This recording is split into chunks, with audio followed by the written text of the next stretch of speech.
ओम शांति, ओम शांति, ओम शांति। आज 14 तारीख के महावाक्य हैं बाबा के। आज की मुरली में शिव बाबा ने हमसे ये बातचीत की कि बच्चे देखो, मैं तुमको आया हूँ श्रृंगारने के लिए, ठीक है ना। और श्रृंगार करके क्या करूँगा, मैं साथ ले जाऊँगा। किससे श्रृंगारेंगे? ज्ञान रत्नों से श्रृंगारने आए हैं। फिर बाबा ने कहा तुम्हारी धारणा कैसे मजबूत बनेगी।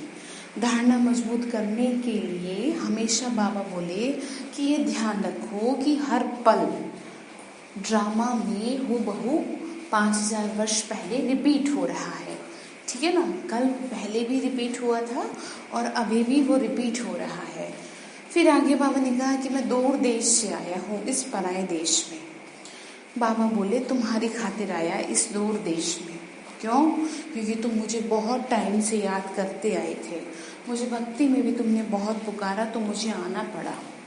आगे बाबा ने कहा कि बच्चे देखो, ये ऐसा समय है कि तुम जितना हो सके अपना हिसाब किताब चुकतू कर लो मेरी याद से, क्योंकि सजाओं से हिसाब किताब चुकतू करना बड़ा भारी पड़ जाएगा।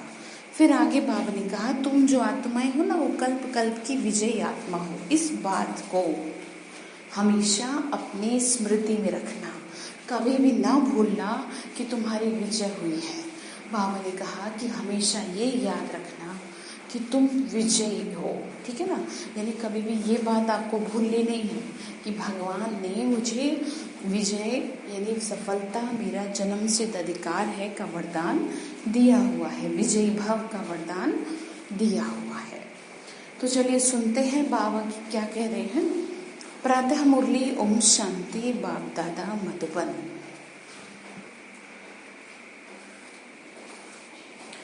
मीठे बच्चे, तुम्हें कौन पढ़ाने आया है? क्या कहा बाबा ने? कहा मीठे बच्चे, बाप आए हैं तुम्हारा ज्ञान रत्नों से श्रृंगार कर वापस ले जाने। किस लिए आए हैं?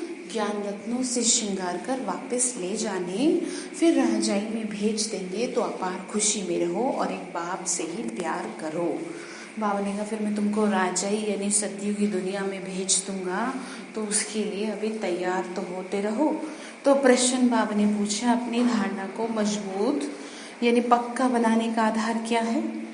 आंसर है, अपनी धारणा को मजबूत बनाने के लिए सदैव यह पक्का करो कि आज के दिन जो पास हुआ अच्छा हुआ, फिर कल्प के बाद होगा। जो कुछ हुआ कल पहले भी ऐसे हुआ था, नथिंग न्यू।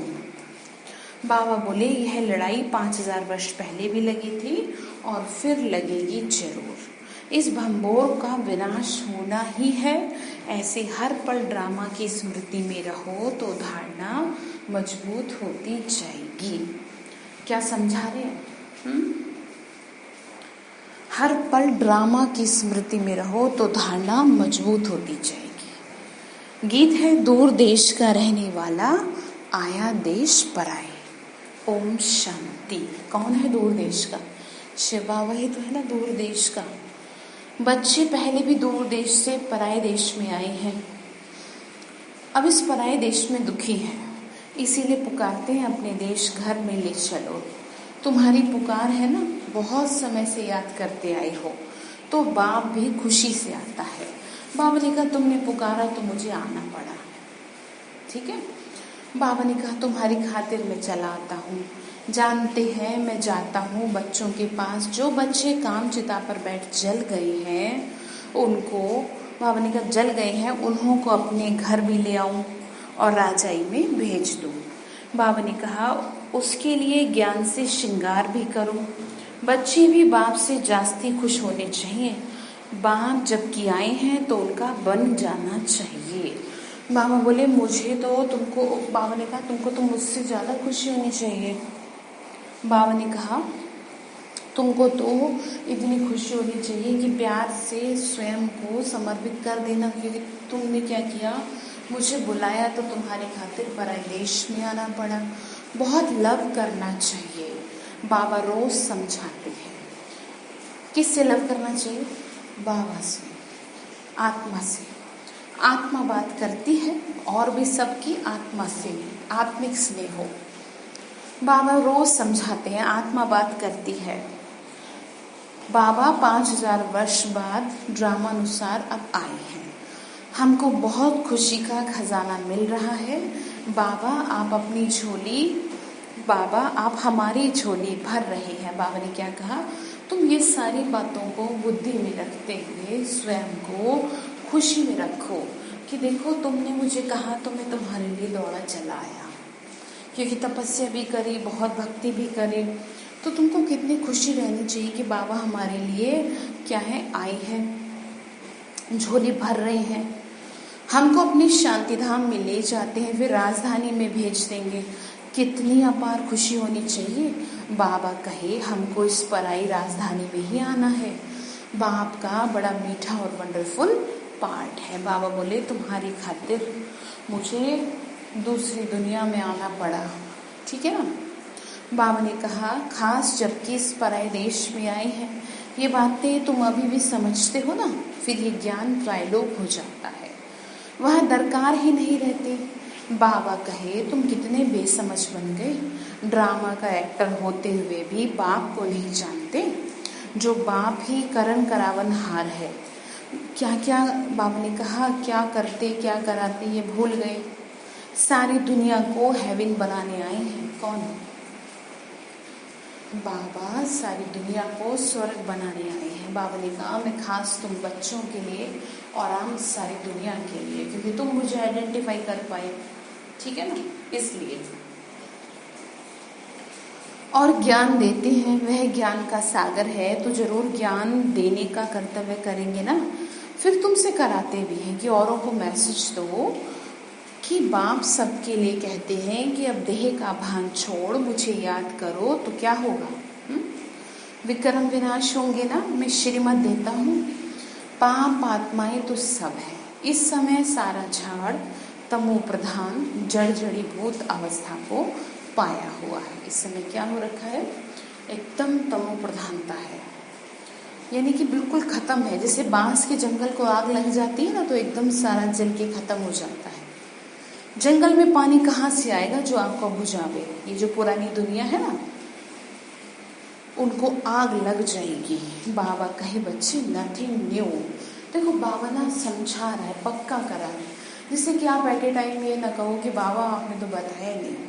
बाबा रोज रोज स्मृति दिला रहे बच्चे, इस दुनिया से अब बुद्धि ऊपर की ओर कर लो, क्योंकि तुम्हारे लिए इस दुनिया में अब कुछ भी नहीं है। इस दुनिया में अब कोई सार नहीं है, और स्पेशली तुम्हारे लिए, क्योंकि तुम हो देव कुल की महान आत्माएं, इस वजह से नहीं है, ठीक है ना, यही कह रहे हैं। फिर कहे कि बच्चे देखो, बाबा अच्छे अच्छे पॉइंट्स देते रहते हैं जो नोट करने चाहिए। बाबा ने समझाया, और जो धर्म स्थापक सिर्फ अपना धर्म स्थापन करने आते हैं ना, उनको पैगंबर व मैसेंजर आदि कुछ भी नहीं कह सकते। ये भी बड़ा युक्ति से लिखना है। बाबा ने कहा कि और जो भी आते हैं उनको पैगंबर इसलिए नहीं कह सकते क्योंकि वो क्या है, परमात्मा शिव को पहचान नहीं पाए। और मनुष्य आत्मा ने क्या किया, हर मनुष्य आत्मा उनसे जुड़ती चली गई, जबकि वो उनके भी तो पिता है ना कोई।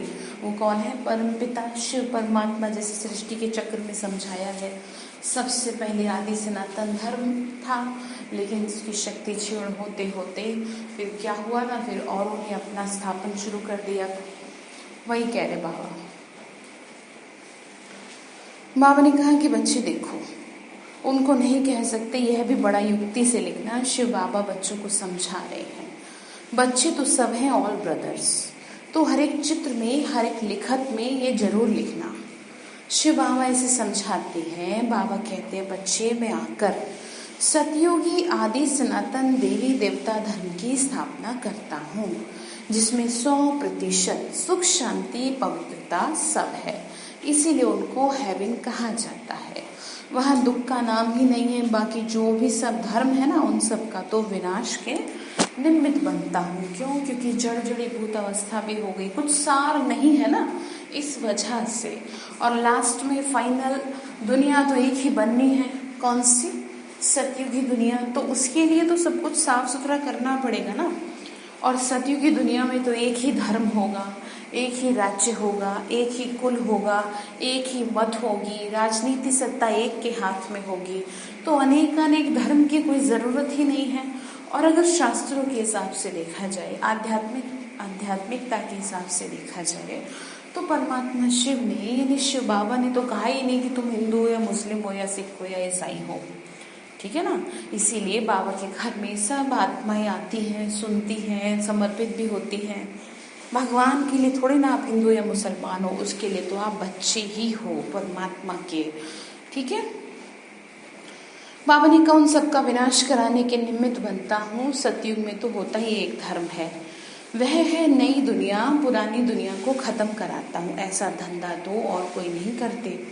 कहा जाता है ना, शंकर द्वारा विनाश, विष्णु भी लक्ष्मी नारायण ही हैं, प्रजापिता ब्रह्मा भी तो यहाँ है, यही पतित से पावन फरिश्ता बनते हैं। कौन? ब्रह्मा, फरिश्ता। इसीलिए फिर ब्रह्मा देवता कहा जाता है, जिससे देवी देवता धर्म स्थापन होता है। यह बाबा भी देवी देवता धर्म का पहला प्रिंस बनता है। तो ब्रह्मा द्वारा स्थापना, शंकर द्वारा विनाश। चित्र तो देने पड़ते हैं ना, लेकिन फिर भी अर्थ को समझिए। समझाने के लिए यह चित्र बनाए हैं, इनके अर्थ का किसी को भी पता नहीं कि ये सब क्या है। बाबा ने सुदर्शन चक्रधारी का भी समझाया। परमपिता परमात्मा सृष्टि के आदि मध्य को जानते हैं, उनमें सारा ज्ञान है और वो ज्ञान हमको सुना रहे हैं। सुदर्शन चक्रधारी ठहरे ना, कहते जानते भी हैं, हम यह ज्ञान सुनाते हैं।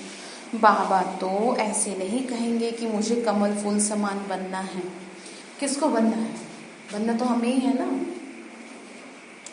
हमें ही अपने जीवन को कमल पुष्प की तरह बनाना है। बाबा ने कहा बच्चे देखो, समझो बात को। सन्यासियों के लिए यह नहीं कहेंगे वह तो जंगल में चले जाते हैं। बाप भी कहते हैं पहले वह पवित्र सतो प्रधान होते हैं तो भारत को थमाते हैं। इसीलिए कहा गया संत ना होते संसार में तो जल मरता संसार, ठीक है ना। लेकिन अब पवित्रता तो रही ही नहीं है, बहुत कम आत्माएं हैं, उसमें भी ब्राह्मण आत्माएं, यानी कि जो ब्रह्मा मुख वंशावली है, जो बाबा ने हमको शिक्षा दी, तो थोड़ा बहुत थमा हुआ है ये भारत, ये दुनिया। अदरवाइज ये थमने लायक अब नहीं है। पवित्रता के बल से भारत जैसा पवित्र देश कोई होता ही नहीं। जैसे बाप की महिमा है ना, वैसे भारत की भी महिमा है। भारत हेवन था, ये लक्ष्मी नारायण राज्य करते थे, फिर कहाँ गए ये अभी तुम जानते हो। बाबा ने कहा ये तुम जानते हो ना, अभी किसी को क्या पता। किसी की बुद्धि में थोड़ी होगा कि ये देवता ही हैं, 84 जन्म ले फिर पुजारी पतित बनते हैं, पुजारी बनते हैं। अभी तुमको सारा ज्ञान है, हम अभी पूज्य देवी देवता बनते हैं, फिर पुजारी मनुष्य बनेंगे। मनुष्य तो मनुष्य ही है। ये जो चित्र किस्म किस्म के बनाते हैं ना, ऐसे कोई मनुष्य होते नहीं हैं। जैसे अजीब अजीब से चित्र भी बना देते हैं, जैसे राक्षस भी बना देते हैं, ऐसे सींग दिखा देते हैं, ऐसे मुख ऐसा दिखा देते हैं। रियलिटी ये है कि ऐसा मनुष्य नहीं होता। लेकिन होता क्या है इसमें कि हमारे अंदर के जो विकार है ना, वो ऐसा भयंकर रूप धारण कर लेते हैं। तो अंदर की फोटो की वजह से, यानी अंदर की जो सिचुएशन है उसकी वजह से लोगों ने क्या किया, बाहर ऐसा प्रदर्शन कर दिया कि ऐसा मनुष्य होता है। ऐसा थोड़ी मनुष्य होगा कोई। बाबा ने कहा कि बच्चे कुछ नहीं समझते, ये भक्ति मार्ग के ढेर चित्र हैं। तुम्हारा ज्ञान तो है गुप्त, ये ज्ञान सब नहीं लेंगे। जो इस देवी देवता धर्म के पत्ते होंगे वही लेंगे, यानी कि जो आत्माएं देवी देवता धर्म में आने वाली होंगी वही ज्ञान को धारण करेंगे। बाकी जो औरों को मानने वाले हैं वह सुनेंगे ही नहीं, यानी उनको आपकी बात समझ में नहीं आएगी, उनको लेगा पता नहीं क्या कहते हैं, इनकी नई बातें हैं। कोई बात नहीं, सब तो आएंगे नहीं ना सतयुग में, तो इसलिए समझना है। बाकी जो औरों को मानने वाले हैं वह कैसे सुनेंगे? जो शिव और देवताओं की भक्ति करते हैं ना, वही आएंगे। पहले पहले मेरी भी पूजा करते हैं, फिर पुजारी बना अपनी भी पूजा करते हैं। तो अब खुशी होती है कि हम पूज्य से पुजारी बने। बाबा ने कहा तो अब खुशी होती है ना इस बात की। कितनी खुशियाँ मनाते हैं यहाँ, तो अल्पकाल के लिए खुशियाँ मनाते हैं। बाबा ने कहा तुमको अब ये कॉन्शियस आया है कि तुम ही देवी देवता बनोगे, तो तुमको कितना खुशी में रहना चाहिए। दुनिया में तो क्षण भंगुर की खुशी है और तुमको तो सदैव खुशी है। दीपमाला आदि लक्ष्मी को बुलाने के लिए नहीं होती, दीपमाला होती है कोरोनेशन पर। बाकी इस समय जो उत्सव मनाए जाते हैं वह वहाँ होते नहीं। कहाँ? सतयुग में। वहाँ तो सुख ही सुख है। ये सब इसी समय की बातें हैं, जबकि तुम आदि मध्य अंत को जानते हो। ये सब पॉइंट्स लिखो। सन्यासियों का है हठ योग और यह है राजयोग। बाबा कहते हैं एक एक पेज में जहाँ तहाँ शिव बाबा का नाम जरूर हो। शिव बाबा हम बच्चों को समझाते हैं निराकार आत्माएं सब अब साकार में बैठी हैं। बाबा ने कहा कि इस तरीके से आप समझाओ, तो बाप भी साकार में ही तो समझाएंगे ना, यानी शरीर का माध्यम तो लेंगे। वह कहते हैं अपने को आत्मा समझ मुझे याद करो। शिव भगवान वाच बच्चों प्रति, शिव भगवान बोले बच्चों को, खुद यहाँ प्रेजेंट है। मुख्य मुख्य पॉइंट्स किताब में ऐसी क्लियर लिखी हुई हो जो पढ़ने से आप ही ज्ञान आ जाए। शिव भगवानवाच होने से पढ़ने में मजा आ जाएगा। कौन कह रहा है? शिव भगवान, शिव बाबा। ये बुद्धि का काम है। बाबा भी शरीर का लोन लेके फिर सुनाते हैं। इनकी आत्मा भी सुनती है। बच्चों को नशा बहुत रहना चाहिए, बाप पर बहुत लव होना चाहिए, यह तो उनका रथ है। क्या कहा? बहुत नशा रहना चाहिए ज्ञान का। बाबा ने कहा प्यार होना चाहिए बाबा से। ये जो उनका रथ है ना, ये बहुत जन्मों के अंत का जन्म है। इनमें प्रवेश कर ब्रह्मा द्वारा ब्राह्मण बनते हैं, फिर मनुष्य से देवता बनते हैं। बिल्कुल क्लियर है। रंगीन चित्र का किताब ऐसा हो जो मनुष्य देखकर खुश हो जाए। उनसे फिर कुछ हल्के भी छपा सकते हो गरीबों के लिए, बड़े से छोटा, छोटे से छोटा कर सकते हो, रहस्य उसमें आ जाए। मतलब बाबा ये कह रहे हैं कि देखो सेवा के लिए आप क्या कर सकते हैं, इस तरह का मतलब जो भी मटेरियल है वो बनवा सकते हैं कि लोगों को समझ आ जाए। मुख्य उस गीता पर कृष्ण का चित्र, उस गीता पर त्रिमूर्ति का चित्र होने से मनुष्य को समझाने में सहज होता है। यदि चित्र के थ्रू समझाते हैं तो इजीली समझ आता है। प्रजापिता ब्रह्मा के बच्चे ब्राह्मण यहाँ हैं। प्रजापिता ब्रह्मा सूक्ष्म वतन में तो हो नहीं सकते। कहते हैं ना ब्रह्मा देवताय नमः, विष्णु देवताय नमः। अब देवता कौन ठहरे? देवताएं तो यहाँ राज्य करते थे। बाबा ने कहा ऐसे कहते तो है, लेकिन इतना भी तो अंडरस्टैंडिंग होनी चाहिए कि वो देवता है कौन। डिटिज्म तो है ना, तो ये सब अच्छी रीति समझाना पड़ता है। ब्रह्मा सु विष्णु, विष्णु सु ब्रह्मा, दोनों यहाँ है। चित्र है तो समझाया जा सकता है। पहले पहले अल्फ को सिद्ध करो तो सब बातें सिद्ध हो जाएंगी। पॉइंट्स तो बहुत है। बाबा ने कहा पहले पहले मेरा इंट्रोडक्शन दो, ठीक है। अल्फ यानी अल्लाह, तो सब कुछ क्लियर होगा। पॉइंट्स तो बहुत हैं और सब धर्म स्थापन करने आते हैं। बाप तो स्थापना और विनाश दोनों कराते हैं। होता सब ड्रामानुसार है। यानी ड्रामानुसार कहने का मतलब ये है टाइम पे जो होना है। जैसे कि किसी भी चीज़ की जो एक अपनी वो होती है ना, जिसे कहते हैं तमो प्रधानता, अपने समय पे आती है। जैसे आप कोई भी चीज़ घर में ला के रखें, भले आप उसे यूज़ न करें, लेकिन वो अपने आप उसकी स्टेज गिरती चली जाती है। तो जैसे स्टेज उसकी कम होती जाती है, उसका महत्व कम होता जाता है, तो आप उसको खुद ही फेंक देते हैं कि अब तो ये पुरानी हो गई, बेकार हो गई। कोई भी चीज़ हमेशा नई नहीं रहती।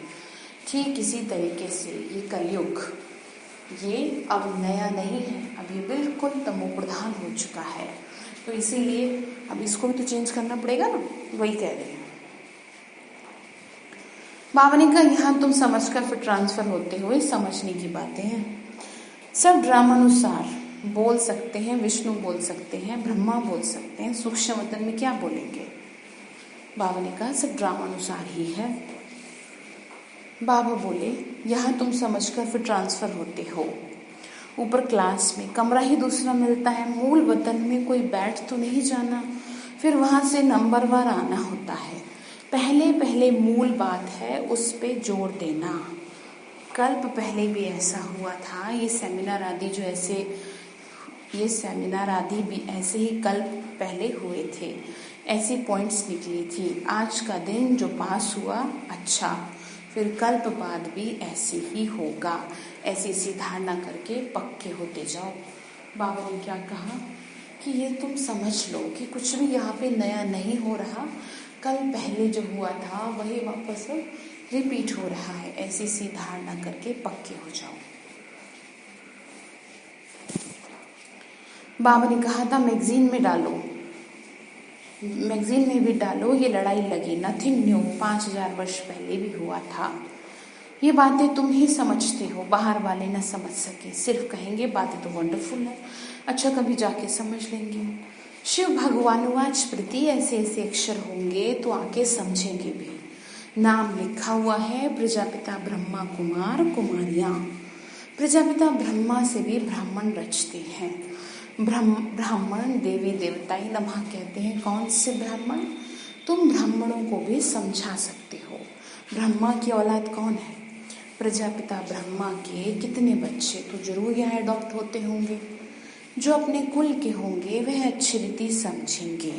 बाबा ने कहा भी अडॉप्ट होंगे तभी तो समझेंगे ना। अभी समय ब्रह्मा के थ्रू शिव बाबा ने हमको गोद लिया ना, तो तुम तो बाप के बच्चे हो गए। बाप ब्रह्मा को भी अडॉप्ट करते, नहीं तो शरीर वाली चीज आई कहाँ से? बाबा ने कहा ब्रह्मा को भी तो अडॉप्ट करना पड़ता है ना, शरीरधारी है। ब्राह्मण इन बातों को समझेंगे, सन्यासी नहीं समझेंगे। अजमेर में ब्राह्मण होते हैं और हरिद्वार में सन्यासी ही सन्यासी होते हैं, पंडे ब्राह्मण होते हैं, परंतु वह तो भूखे होते हैं।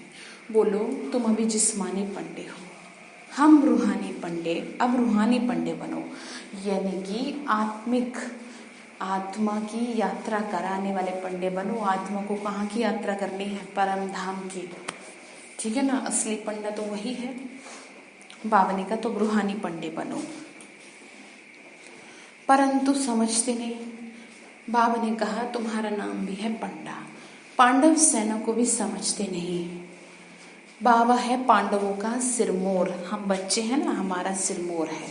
कहते हैं बच्चे मामेकम याद करो तो विक्रम विनाश होंगे और चले जाएंगे अपने घर। फिर बड़ी यात्रा होगी अमरपुरी की। मूल वतन की कितनी बड़ी यात्रा होती है, बाकी सब आत्माएं जाएंगी।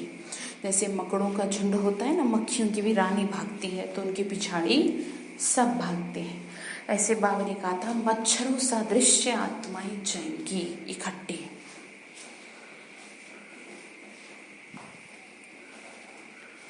बाबा ने कहा सब आत्माएं भी मच्छरों में सल जाएंगी। शिव की बारात है ना, तुम सब हो ब्राइड्स, मैं हूँ ब्राइड ग्रूम, आया हूँ ले जाने।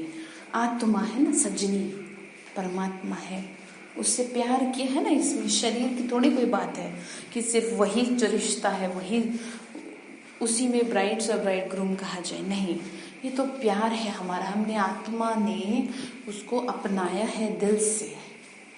मैं ब्राइड हूँ, तुम छींची हो गई हो, इसीलिए श्रृंगार कर साथ ले जाऊंगा। जो श्रृंगार नहीं करेंगे तो सजा खाएंगे, अंडरलाइन करें।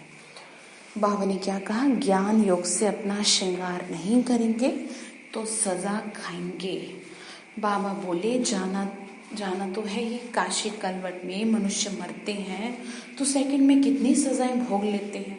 मनुष्य चिल्लाते रहते हैं, ये भी समझते हैं हम जैसे कि जन्म जन्मांतर की दुख सजा भोग रहा हूँ।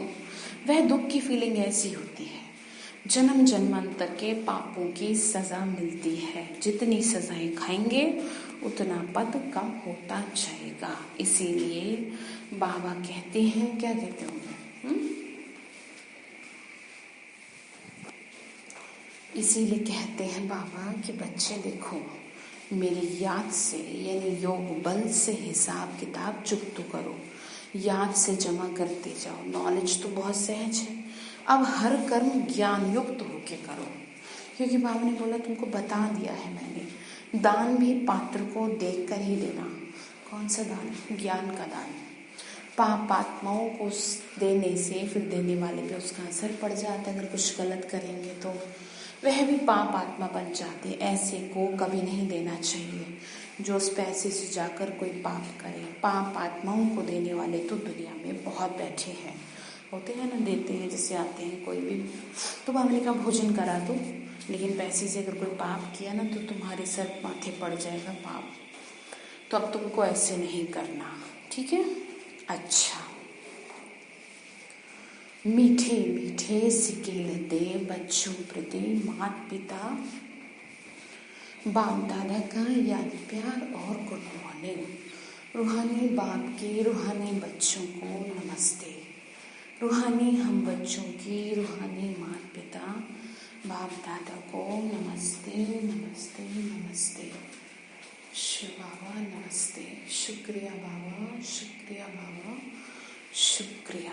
धारणा के लिए मुख्य सार है, अभी हर कर्म ज्ञान युक्त होके करना है। पात्र को ही दान देना है। पाप आत्माओं से अब कोई भी पैसे आदि की लेन देन नहीं करनी। योग बल से अपने हिसाब किताब चुकतो करने हैं। बाबा ने कहा योग बल पे ध्यान देना है। दूसरा पॉइंट है, अपार खुशी में रहने के लिए अपने आप से बातें करनी है। बाबा आप आए हैं हमें अपार खुशी का खजाना देने। आप हमारी झोली भर रहे हैं। आपके साथ पहले हम शांति धाम जाएंगे, फिर राजधानी में आएंगे, ठीक है। वरदान दिया शिव बाबा ने, कल्प कल्प के विजय की स्मृति के आधार पर माया दुश्मन का आह्वान करने वाले महावीर विजयी भव। आज बाबा ने माया को आह्वान करने के लिए कह दिया, क्योंकि तुम महावीर हो, तुम डरपोक नहीं हो। बाबा ने कहा कल्प कल्प के विजय की स्मृति के आधार पर माया दुश्मन का आह्वान करने वाले महावीर विजयी भव। महावीर विजयी बच्चे पेपर को देखकर घबराते नहीं हैं, क्योंकि त्रिकालदर्शी होने के कारण जानते हैं कि हम कल्प कल्प के विजयी हैं। महावीर कभी ऐसे नहीं कह सकते कि बाबा हमारे पास माया को ना भेजो, कृपा करो, आशीर्वाद करो, शक्ति दो, क्या करूं, कोई रास्ता दो। यह भी कमजोरी है। महावीर तो दुश्मन का आह्वान करते हैं कि आओ और हम विजयी बने, ठीक है। क्यों? क्योंकि यहाँ पे साथ कौन दे रहा है? साथ सर्वशक्तिवान दे रहा है, तो विजय तो आपकी होगी ही, बस घबराने का नहीं है।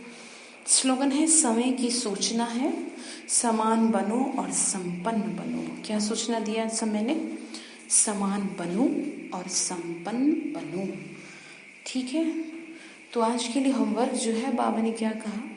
बाबा ने कहा कि देखो तुम्हारे लिए बेहतर क्या रहेगा कि तुम योग बल से अपने हिसाब किताब चुकतू कर लो, कि इससे पहले कि सज़ा खानी पड़े तुम पैसे ही फाइनल कर लो अपना हिसाब पूरा। तो ध्यान दीजिएगा योग पर। ओम शांति।